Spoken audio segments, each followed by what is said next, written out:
This is He Knows Everything, bringing you the hate bar. We keeping a foot on the what?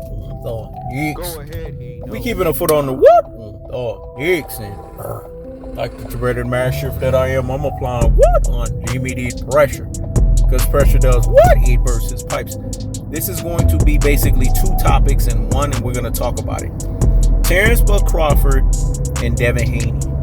These two numbnuts have a dichotomy. You want to know what the numbnut dichotomy is?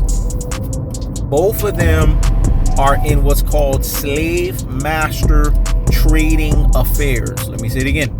They both are in what we call slave master trading affairs.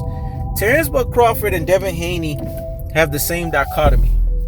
The dichotomy that they have is they think that they're more than what they are. They're not Transformers, more than meets the eyes. They're not Transformers, man.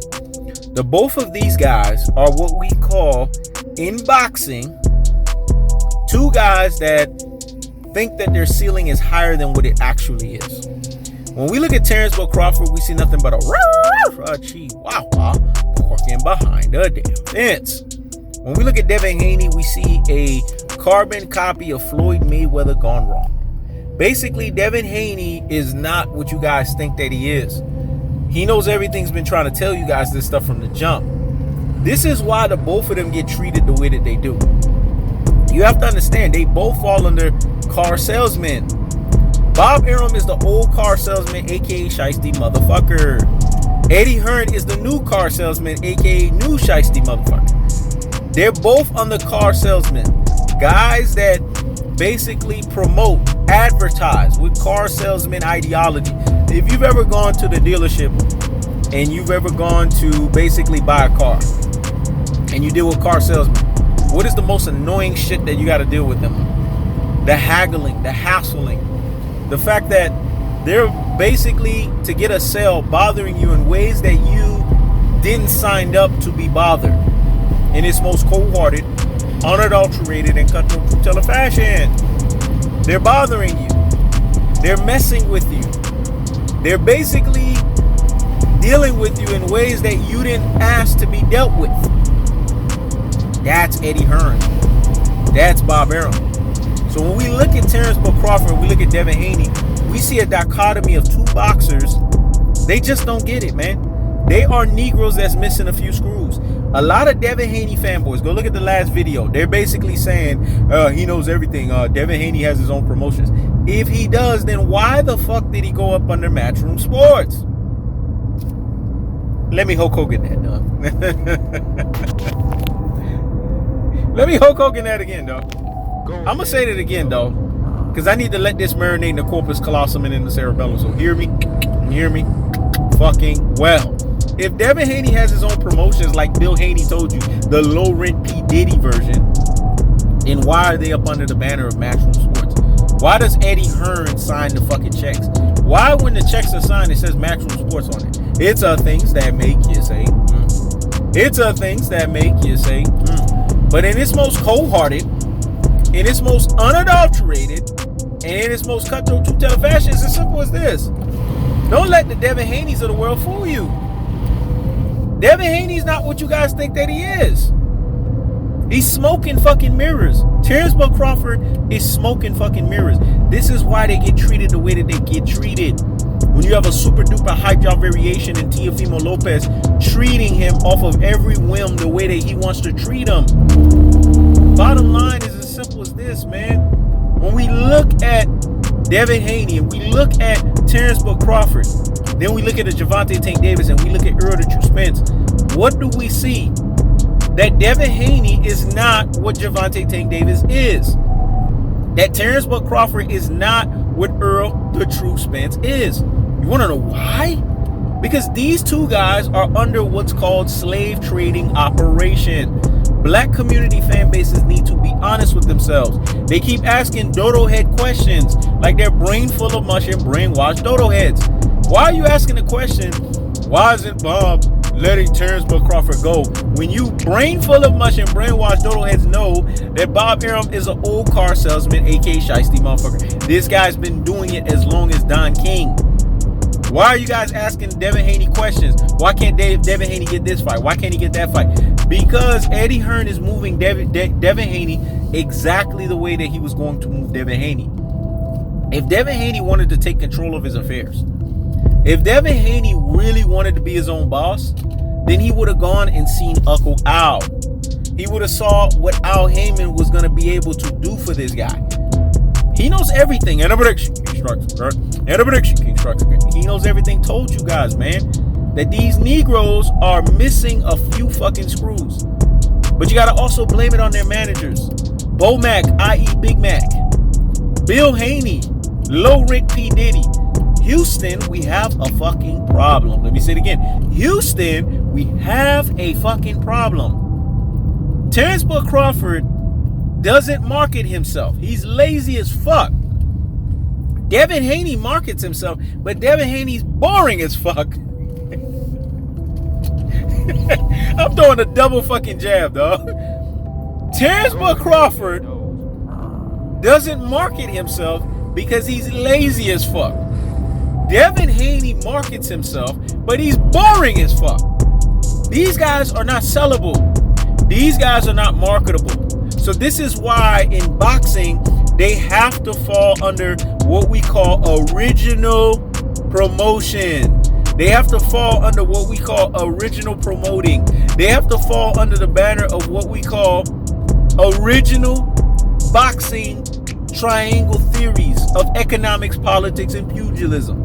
Because boxing is a three-pronged monster of economics, politics, and pugilism. This is why these guys fall up under that traditional way. Because Devin Haney and them tried to make it seem like they were their own boss. They didn't want to deal with Uncle Al. They didn't want to deal with Floyd Mayweather. But if they would have just dealt with them, they would have had the Mayweather effect. They would have had the Mayweather caveat.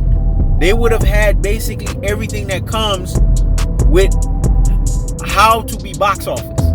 Devin Haney cannot promote himself even for the life of himself. And the thing about Devin Haney, he's actually trying. He just can't promote himself. Terence Crawford is not trying, but Terence Crawford is unpromotable. Bob Arum wasn't lying when he told this cardinal rule of this fundamental truth. The truth of the fact of the matter is, the reason why Terence Crawford and Devin Haney's boxing careers are moving the way that they're moving, has nothing to do with Bob Arum. It has nothing to do with Eddie Hearn. It has everything to do with the decisions that the Negro that's missing a few screws in Terence Crawford, the Chihuahua walking behind the fence, has done. It has everything to do with Devin Haney, the carbon copy of Floyd Mayweather gone fucking wrong, has to do with him. It has nothing to do with anybody else. Devin Haney told you he was his own promotion, but yet they go up under a slave master. Typical, right? For Negroes to do shit like this, especially Negroes that don't know a lick of what they're doing. The reason why Devin Haney and them went to Eddie Hearn is because Bill Haney got sized up 3 ways. Leonard Ellaby told him, leave promotions to a guy that understands promotions. Al Heyman laughed at him and told him, you shouldn't be a fucking manager of your son. You don't know the business of boxing. And Floyd Mayweather and the Mayweathers told him, and i.e. Floyd Mayweather Sr., you can't train your son. Basically, they gave Bill Haney the 3 conglomerate of no, no, and no. Let me say it again. The 3 conglomerate of no, no, and no. But Bill Haney, instead of him learning from that and saying, you know what, maybe these guys are right. They probably are absolutely right. I don't know shit about nothing. Let me just fall back to the side. Let me be a supporting father, and let me let them govern his affairs. Devin Haney would be in a different position right now. This is why Devin Haney's begging for a super duper hype job variation fight. Notice, look at the super duper hype job variation. He's begging Gervonta Tank Davis. It's a things that make you say, It's a things that make you say, because Gervonta Tank Davis is where the loot is at. Give me the loot, give me the loot. I'm a bad boy. Give me the loot, give me the loot. I'm a bad boy. No. Let's contextualize it. Give me the loot, give me the loot. I'm the big ape. Give me the loot, give me the loot. I'm the big ape. That's Gervonta Tank Davis at his truest and his most properest levels. It's the same dichotomy with Earl, the Truth Spence, and Terence Crawford. Earl the True Spence is the rock star. He's the big fish. Why? Because he saw that Bob Arum shit a mile away. Spence talked about how Bob Arum tried to give him an advance, but Spence had an active father in the home. You see, that's the difference. That's the distinction. That's the delineation. That's the gulf and the separation. Terence Crawford didn't have an active father in the home. So he didn't have an Earl Spence Sr. He didn't have a Terence Crawford Sr. to tell him falling up on the Bob Arum is like Jerry Heller to Eazy-E. In order to have alpha molding and training, you need an alpha male that was there before you to teach you a thing or two. That's why Earl Spence Sr. said, my son is smart. He knows how to handle his finances. He won't go broke, because I taught him this at a tender age. An active father in the home is pivotal to active molding of alpha molding and training. Beta males are always apologizing for Terence Crawford. Beta males are always apologizing for Devin Haney. Don't you notice a common simile here? When you're dealing with Terence Crawford and you're dealing with Devin Haney, you see beta fucking males, beta cuck males, always sympathizing and apologizing for these guys. But where are the alpha males at? Because you notice, alpha males don't sit there and go by the chihuahua walking behind a damn fence. They don't go by the carbon copy of Floyd Mayweather gone wrong, because they know better. They're using what's called the true boxing eye test. They're calling a spade a spade. They're keeping it real. They're keeping it a buck, and they're keeping it 1,000. That's the cold-hearted. That's the unadulterated. That's the cutthroat truth teller fashion. I keeps the foot on the whoop on the dicks. I keeps the foot on the whoop on the dicks. Bottom line is this. Terence Crawford and Devin Haney, they laid in their bed and they slept in that motherfucker. So when you lay in your bed and you sleep in the motherfucker, you got to deal with the consequences of a Bob Arum, aka old car salesman, aka shiesty motherfucker, and you got to deal with the consequences of an Eddie Hearn, a new car salesman, aka new shiesty motherfucker. That's the cold-hearted. That's the unadulterated. That's the cutthroat truth teller fashion. And another P.S. I don't fucking feel sorry for the chihuahua walking behind a damn fence. And I damn sure don't feel sorry for Devin Haney, the little capping ass Haney, i.e. carbon copy of Floyd Mayweather gone wrong. This is He Knows Everything. Check it out.